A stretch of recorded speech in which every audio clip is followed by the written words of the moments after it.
पुन्हा सदावर्ते त्यांची पत्नी हे सगळे टेक्निकल बोर्डावरती आहेत। एक वकील, दोन वकील टेक्निकल बोर्डावरती, त्यांचा काय संबंध आहे? कुठले निकष पूर्ण केले त्यांनी? आणि म्हणून जर असे निकष न पूर्ण करता जर बँकेची मॅनेजिंग कमिटी जर मनमानी कारभार करत असेल तर सरकारने त्याच्यात हस्तक्षेप करायला पाहिजे। ही एसटीची कामगारांची बँक आहे आणि या कामगारांच्या सगळ्या ठेवी या एसटीच्या बँकेत ठेवल्या जातात। मंत्री महोदय खाली बसा। 2022-23 पर्यंत या बँकेला 24 कोटी रुपयाचा नफा होता। खाली बसा मग कायम। परंतु त्यानंतर झालेल्या नवीन एसटीचं जे पॅनल आलं, या एसटीच्या पॅनलने जे निर्णय घेतले आणि यात सगळ्यात महत्वाचा एक वादग्रस्त निर्णय जो झाला तो सर्व कर्जांचं व्याजदर 11% 7% आणलं आणि हे व्याजदर कमी केल्यामुळे एसटीचं उत्पन्न घटलं। एसटीचं उत्पन्न घटल्यामुळे सगळ्या ठेवीदारांनी 180 कोटी रुपयाच्या ठेवी काढून घेतल्या आणि साधारण एकंदर दिसते की 450 कोटीच्या ठेवी काढून घेण्याची शक्यता एकंदर दिसते। आता ठेवी घटल्यामुळे क्रेडिट डिपॉझिट रेशो वाढला।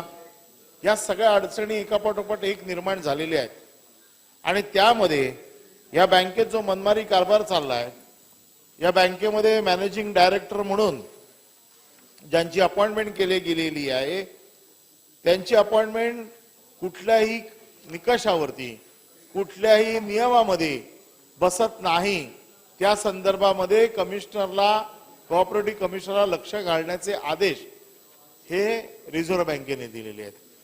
याच्यामध्ये ट्रस्टी म्हणून जे आलेले आहेत हे सगळे ट्रस्टी म्हणून सदावर्ते यांचे मिळून सौरभ पाटील यांची जी बँकेच्या व्यवस्थापक संचालक पदी निवडून झाली आणि बाकी टेक्निकल बँकेचा क्रियाशील सदस्य असायला पाहिजे उपविधीनुसार, परंतु तज्ञ संचालक म्हणून सदावर्ते व त्यांच्या पत्नी यांची नियुक्ती आहे। म्हणजे ही बँक दिवाळखोरीच्या दिशेने चालली आहे आणि जर ही दिवाळखोरीच्या दिशेने बँक चालली आहे, जे एसटी कर्मचाऱ्यांनी गेले वर्षानुवर्ष या बँकेमध्ये स्वतःच्या ठेवी ठेवल्या आहेत आणि आज एका माणसामुळे, त्याच्या मनमानी कारभारामुळे जर ही बँक जर देशोधडीला लागणार असेल तर सरकार म्हणून आपण त्याच्यावरती हस्तक्षेप करून, माझा साधा प्रश्न आहे की या सगळ्याची चौकशी करून रिझर्व्ह बँकेने आपल्याला जे आदेश दिलेले आहेत या आदेशाचं पालन करून आपण चौकशी करून या बँकेवरचे संचालक मंडळ बरखास्त करून त्याच्यावरती प्रशासक आपण नेमणार का? अध्यक्ष महोदय, सभापती महोदय, सन्माननीय सदस्यांनी जो प्रश्न या ठिकाणी मांडला तर त्याच्यामध्ये ही गोष्ट खरी आहे की या बँकेच्या संचालक मंडळानं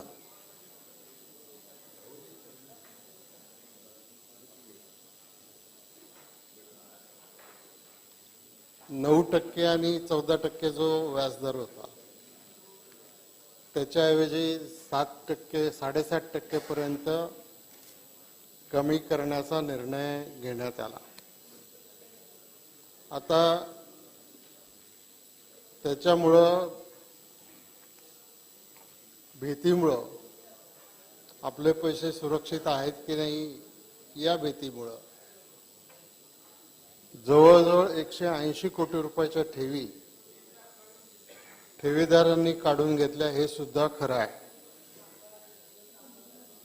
हा निर्णय घेतल्यामुळं बँकेचा जो सीडी रेशो होता तो 76.45 होता, तो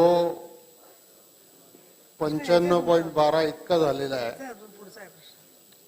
भारतीय रिझर्व्ह बँकेच्या आदेशानुसार तो साधारणतः 7.5% असायला पाहिजे। आता या पहिल्या प्रश्नामध्ये जे आपलं विचारलेलं आहे की संचालक मंडळ बरखास्त करण्याच्या संदर्भामध्ये काही पत्र आले का, तर संचालक मंडळ बरखास्त करण्याच्या संदर्भात पत्र काही प्राप्त झालेलं नाही, परंतु या अनियमितताने याच्या संदर्भामध्ये चौकशी करण्यासाठी सहकार आयुक्त आणि रिझर्व्ह बँक या दोघांच्याकडे देखील तक्रारी दाखल झालेल्या आहेत. जो डिपॉझिटचा रेट आहे त्याच्यापेक्षाही खाली रेटने जर कर्ज पुरवठा केला तर कसं काय चालेल? ही बँक एक चांगली बँक होती की स्टेट कॉर्पोरेशन कोऑपरेटिव्ह बँक ही 100% रिकव्हरी असलेली बँक होती. सभापतीमध्ये कोणतरी तिथे आलं आणि त्या ठिकाणचा एमडी आहे तो 23 वर्षाचा आहे, फक्त 23 वर्षाचा एमडी. त्याला काय कळणार, काय अनुभव आहे? आणि सभापती चांगली. आणि आज एसटी महामंडळाची आर्थिक परिस्थिती जी आहे सभापती महोदय ती एकदम वाईट आहे. पगार कर्मचाऱ्यांना मिळत नाहीत आणि अशा परिस्थितीमध्ये खास बाब म्हणून आपण स्वतः आपले अधिकारी सेक्रेटरी रिझर्व्ह बँकेकडे पाठवून त्याला याची जाणीव करून ही कामगारांची असलेली बँक ती वाचवण्याचं काम आपण करणार का? सभापती महोदया, या ठिकाणी केवळ या बँकेपुरता विषय संबंधित नाही. सगळे कामगार जे एसटीचे आहेत त्यांच्या पगाराशी निगडीत त्यांची परतफेड करण्याशी संबंधित हा विषय आहे. आणि त्या ठिकाणी सभापती महोदय जे त्या ठिकाणच्या नियुक्त्या झालेल्या आहेत एमडी वगैरे त्यांच्या नियमबाह्य त्या ठिकाणी झालेले आहेत.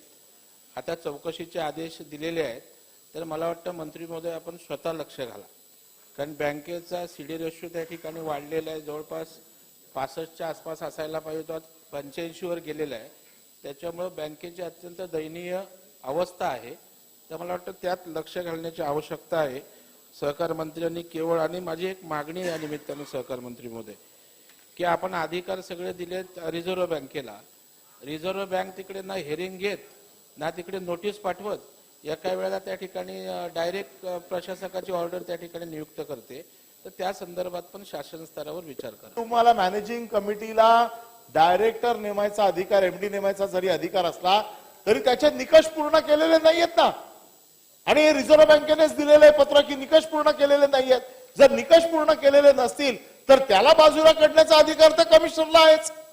जर निकष पूर्ण, म्हणून माझा साधा स्पेसिफिक प्रश्न आहे, ज्या डायरेक्टरने, तो मेवणा आहे त्या सदावर्तेंचा, आणि 23 वर्षाच्या मुलाला जर तुम्ही बँकेचा केवळ मेवणा आहे म्हणून तुम्ही त्याला मॅनेजिंग डायरेक्टर बनवताय, आणि आपण असं जर म्हटलं की बँकेच्या हातात अधिकार आहेत म्हणून आपण काही करू शकत नाही. रिझर्व्ह बँक लिहिते पत्र की याच्यामध्ये लक्ष घाला, आणखीन त्याने जर निकष पूर्ण केले नसतील तर किमान एवढं तर करा की रिझर्व्ह बँकेने दिलेले जे निकष आहेत तर सरकार आयुक्ताला सांगून त्या एमडीला तर कमीत कमी बाजूला करा. पुन्हा सदावर्ते, त्यांची पत्नी, हे सगळे टेक्निकल बोर्डावरती आहेत. एक वकील, 2 वकील टेक्निकल बोर्डावरती, त्यांचा काय संबंध आहे? कुठले निकष पूर्ण केले त्यांनी? आणि म्हणून जर असे निकष न पूर्ण करता जर बँकेची मॅनेजिंग कमिटी जर मनमानी कारभार करत असेल तर सरकारने त्याच्यात हस्तक्षेप करायला पाहिजे. संचालक आहे त्याच्यापैकी 14 संचालक या सगळ्या विषयाच्या विरोधात आहेत. जर संचालक मंडळाने निर्णय घेतलेला असेल तर त्या 18 पैकी 14 संचालकांनी या सगळ्या नियुक्तीला, नेमणुकीला, कारभाराला विरोध केलेला आहे. जर संचालक मंडळाने जर नेमलेलं असेल तर 14 संचालकांनी त्याला विरोध केलेला आहे. त्यामुळे तो निर्णय होऊ शकतो. तो करण्यासाठी आपण प्रयत्न करणार का? मला आता असं वाटतं की बराच वेळ तुम्ही सविस्तर उत्तर सांगितले. हा. एकदा नाही, तुम्ही सहकार नाव घेऊन आयुक्त बोलायचं नाही कोणाचं तरी. हा. सहकार आयुक्तांना आदेश दिल्यानंतर त्यांनी चौकशी केली. चौकशीचा रिपोर्ट शासनाकडे आला की शासन त्याच्यावर जी कारवाई आवश्यक आहे ती करेल. रिपोर्ट तर येऊ दे ना. असं आहे की रिपोर्ट लवकरात लवकर. सन्माननीय मंत्री महोदय, आपण अत्यंत अभ्यासू आहात, अध्यक्ष म्हणून काम केलेलं आहे. मला असं वाटतं की एक त्यांचं जे टाइम बाउंडचं म्हणणं आहे, निदान पुढच्या 2 महिन्यात ती चौकशी पूर्ण करायला असं आश्वासन द्या ना. कारण शेवटी असं आहे की परत अधिवेशन व्हायला अजून वेळ आहे. तर त्याच्यामध्ये तुम्ही कालमर्यादा थोडी सांगू शकलात तर बरं होईल, अशी माझी विनंती आहे आपल्याला. नाही छोटं वगैरे नाही. सभापती महोदय, 2 महिन्यात या बाबतीत सर्व कारवाई पूर्ण केली जाईल.